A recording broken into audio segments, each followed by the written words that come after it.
Sir, এখনো রাজ্য জুড়ে একটা সোশ্যাল মিডিয়াতে আমরা দেখতে পাচ্ছি, আপনারা হয়তো দেখেছেন, যে এই ত্রিপুরা কার। কেউ ককবরক দিয়ে বলছে এই ত্রিপুরা আমার। দুই নেতৃত্বর মধ্যে একদিকে আমরা দেখতে পেয়েছি আমরা বাঙালি দল বলে, আরেকদিকে দেখতে পেয়েছি ত্রিপুরামথার সুপ্রিমোকে যে এই ত্রিপুরা আমার, এই আগরতলা আমার। আর আরেকদিকেই বলেছে যারা আমরা বাঙালি দল বলে ওনারাও দাবি করে থাকেন এই আগরতলা আমাদের, এই তেলিয়ামুড়া আমাদের। তো স্যার, এই বিষয়টিকে আপনারা কিভাবে দেখছেন? এটা রাজনৈতিক স্লোগান, ত্রিপুরা আমারও, আমিও ত্রিপুরার মালিক, আমরা সবাই মালিক। তবে এই যুক্তি তর্কের শেষ নেই। রাজনৈতিক স্লোগান, রাজনৈতিক বক্তব্য নিজেদের কর্মীদেরকে উজ্জীবিত করার জন্য, সক্রিয় রাখার জন্য অনেক রাজনৈতিক দল অনেক কিছুই বলবে। তো যেহেতু আঞ্চলিক দল দুইটাই একটা নিজের সম্প্রদায়কে সামনে রেখেই এই রাজনৈতিক দলগুলির কাজকর্ম চলে, তো এরকম ভাষণ আরও আমরা শুনেছিলাম। কিন্তু যেন আমাদের মধ্যে ভুল বুঝাবুঝি না হয়, ওই ভাষণকে কেন্দ্র করে যেন আমাদের বাঙালি জনজাতির মধ্যে এরকম কোনো ভেদাভেদ না হয়। কালো দিন কেউ চায় না, প্রত্যাশা করে না। তো আমি চাই যে শান্তির যে পরিবেশ আছে এটা যেন অক্ষুণ্ণ থাকে, আমাদের মধ্যে বায়াবচারী ভ্রাতৃত্ববোধ, যেটা একে অপরের প্রতি বিশ্বাস, এটা যেন বজায় থাকে। আমরা চাই এক ত্রিপুরা, আমরা চাই এক ভারত, এই ভারত শ্রেষ্ঠ হোক। আমরা তো 12 নম্বরে ছিলাম আন্তর্জাতিক মানদণ্ডে অর্থনৈতিক দিক থেকে, এখন 4 নম্বরে উঠে এসছে। মাননীয় প্রধানমন্ত্রী চাইছেন 1 নম্বরে যাক আমাদের ভারতবর্ষ। তো ভারত যখন উন্নতি হবে, আমাদের মধ্যে এই যে জাতি ধর্ম ইত্যাদিকে নিয়ে যে চিন্তাধারা, এগুলি কিছুই থাকবে না। আমাদের দরকার শিক্ষা, আমাদের দরকার উন্নয়ন, আমাদের দরকার মানুষের অধিকার, বেঁচে থাকার অধিকার, কথা বলার অধিকার। তো এরকম একটা পরিবেশ এবং আমাদের দরকার, এরকম একটা সরকার দরকার আমাদের, যেটা দায়িত্বশীল সরকার। আমরা শ্রীলঙ্কায় দেখেছি, আমরা নেপালে দেখছি, বাংলাদেশে দেখেছি একটা সরকারের বিরুদ্ধে কীভাবে গণরোষ, কিন্তু ভারতবর্ষে সেটা হবে না। কারণ নরেন্দ্র মোদী মাননীয় প্রধানমন্ত্রী চেষ্টা করছেন যাতে আমাদের মধ্যে জাতি ধর্ম এই যে চিন্তা ভাবনা কম হয় এবং দেশ ফার্স্ট, নেশন ফার্স্ট, এই কথা যেন আমরা সবাই চিন্তা করি।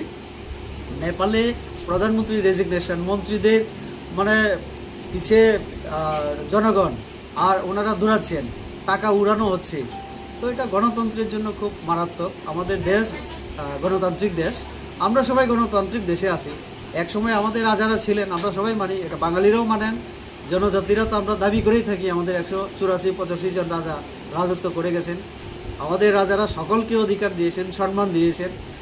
তো কাজেই এখানে কে মালিক কে ভৃত্য সেটাতে না গিয়ে, ভারত যখন পরাধীন ছিল ইংরেজদের, তখন আমরা কেউ বলতে পারিনি। তো কাজেই যখন আমরা এক হলাম তখন ইংরেজদের তাড়ালাম। তো এখন ভারতীয়দের এক থাকা উচিত, ত্রিপুরাবাসী আমাদের এক থাকা উচিত। এবার পুজোতে সাজলেই পেয়ে যাবেন ইন্ডাকশন চুলা, মিক্সার গ্রাইন্ডার এবং প্রেসার কুকারের মতো আকর্ষণীয় গিফট। পুজোতে বের হলে তো আমরা প্রত্যেকেই মেকআপ করি, তাই না? এবার তাহলে Venus beauty spa and family সেলুনে মেকআপ করলে আপনারা পেয়ে যাবেন আকর্ষণীয় পুরস্কার। তাহলে এবার পুজো সাজগুজ করতে অন্য কোথাও কেন যাবেন? চলে আসুন Venus beauty spa and family সেলুনে। কেরাটিন স্পা, ফেসিয়াল, স্মুথনিং সহ সবকিছু নিয়ে আগরতলার মঠচমনিতে আমরা আছি। তো দেরি না করে এক্ষুনি চলে আসুন এবং জিতে যান মিক্সার গ্রাইন্ডার, ইন্ডাকশন চুলা এবং প্রেসার কুকারের মতো আকর্ষণীয় পুরস্কার। পুজোতে সাজলেই যদি এই সমস্ত গিফট আইটেম পাওয়া যায়, তাহলে অন্য কোনো জায়গায় যাওয়ার দরকার কি? তাড়াতাড়ি চলে আসুন Venus beauty spa and family সেলুনে। দুর্গাপুজোর আগে থেকে পুজোর পরেও চলবে আমাদের এই বিশেষ অফার। ত্রিপুরাতে প্রথমবার কোনো বিউটি পার্লার এরকম অফার নিয়ে এলো। আমাদের ঠিকানা Math Chowmuhani, Agartala, near tropical nursing home. Offer সম্পর্কে বিশদে জানতে এখনই ফোন করুন। আপনাদের বিশ্বাস আমাদের ক্ষমতা, আপনাদের বিশ্বাস আমাদের প্রেরণা, আপনাদের বিশ্বাসে আমরা আরও দায়িত্বশীল। নন্দা অপটিক্স নিয়ে এলো অত্যাধুনিক চক্ষু পরীক্ষক যন্ত্র বিনামূল্যে। তাছাড়াও এখানে থাকছে প্রতিদিন সন্ধ্যা 5:30 থেকে রাত্রি 8টা পর্যন্ত বিশিষ্ট আই স্পেশালিস্ট এখানে পেয়ে যাবেন বিভিন্ন নামি দামি ব্র্যান্ডের চশমা, সানগ্লাসেস এবং লেন্সেস। নন্দা ও নিউ নন্দা অপটিক্স।